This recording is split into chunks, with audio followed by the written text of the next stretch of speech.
Hello, I'm doing a movie review, and the movie I want to review is Godzilla City on the Edge of Battle. Now, this is the second film of the Anime Godzilla trilogy, and is the 33rd film in the Godzilla franchise overall. If you want to count this anime trilogy as officially being part of the franchise, because, to use a random example, like the Riddick franchise, I'm pretty sure most people don't count that one animated Riddick film as being officially part of the main series of films, so I don't know if you really want to count this anime trilogy as really being part of the franchise or just being its own separate thing. Now, this was released in 2018. It was released theatrically in Japan, but worldwide on Netflix, and this is a direct sequel to 2017's Godzilla Planet of the Monsters, and this was followed by Godzilla the Planet Eater, which came out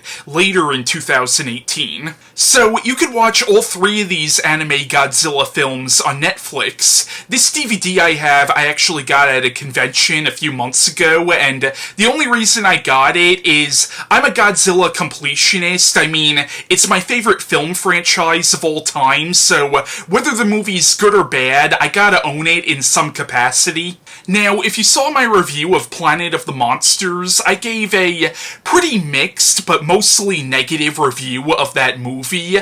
This movie, I hate to say, is about the same thing. I will say I liked this a little bit better than Planet of the Monsters. I was a little more invested this time around, but this still wasn't a great movie. And my biggest issue with this is they tease something throughout and they never actually follow up on it, and what they tease is Mecha Godzilla. Now, the plot of City on the Edge of Battle is it picks up where Planet of the Monsters left off. Now, the last movie was about how the appearance of Godzilla drives the human race to near extinction, and with the help of these two alien races, what was left of mankind managed to evacuate the Earth. And when they return to Earth, they discover that while for them 20 years have passed, on Earth 20,000 years have gone by. And the first movie was really about a young man named Hiro and a group of soldiers who were trying to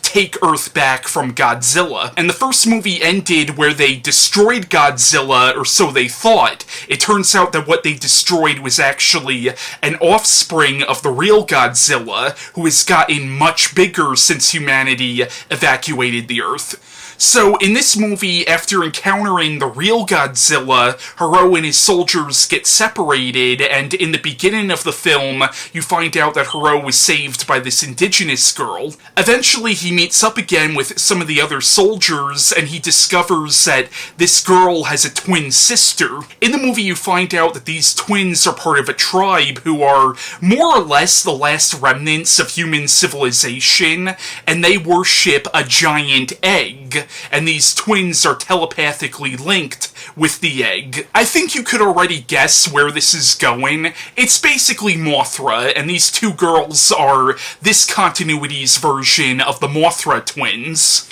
Now, in the first movie, you found out that one of the two alien races who tried to help humanity, the Balasudo, I'm probably not saying their name right, but they tried to create a robot Godzilla called Mecha Godzilla made from this, nano metal, but that ended up failing miserably. What happens is, in the movie, they return to Mecha Godzilla, and it turns out that the nano metal that Mecha Godzilla is made from has sort of taken on a mind of its own, and it has actually built a city. And basically, in the movie, Hiro and the other main characters are now trying to lure Godzilla to this city built from the remains of Mecha Godzilla, and they're hoping to kill Godzilla using the nano metal, but it turns out that the Balasudo, and I know I'm not saying their names right, it turns out that they essentially worship technology, and they start to worship Mecha Godzilla and this nano metal as a god. And they essentially become the villains of the movie, and they start willingly giving themselves to the nanometal. Again, I like this a little better than the first one, but it's still not a great movie. My biggest issue is like, okay, they're teasing Mechagodzilla throughout, and I thought the movie was gonna lead up to the nanometal reforming into Mechagodzilla, and there will be an actual battle between Godzilla and Mechagodzilla. And no, that never happens in the film at all. I think they were trying to go for something maybe a little more cerebral, and I'm fine with that, but at the same time though, give us something. Especially because it's animated. There's so much more you could do with animation that you can't do with live action that they could have done for like the monster battles and stuff. And also you had the whole concept of the nanometal taking on a mind of its own, which I thought was a really intriguing idea. Especially the whole idea of the nanometal fusing with flesh. And with that concept, they had a chance to do some almost Cronenbergian body horror, but they never really do that, or at least they don't go as far as I think they should have. Like, I'm thinking Akira, like at the end of Akira when Tetsuo mutates into that horrible biomechanical blob. Like, I feel like they could have done something like that in this movie involving the nanometal. Now, the movie does have some commentary on science versus religion, because besides the humans who have the two alien races, the Balasudo who worship technology, and the Exif who are an extremely religious race, and they actually do believe in God, but it doesn't go as far as I think it should have. There's also kind of a love triangle in the film, and those are usually very, very hit or miss. Like, in the film there's this girl who's part of Hiro's team who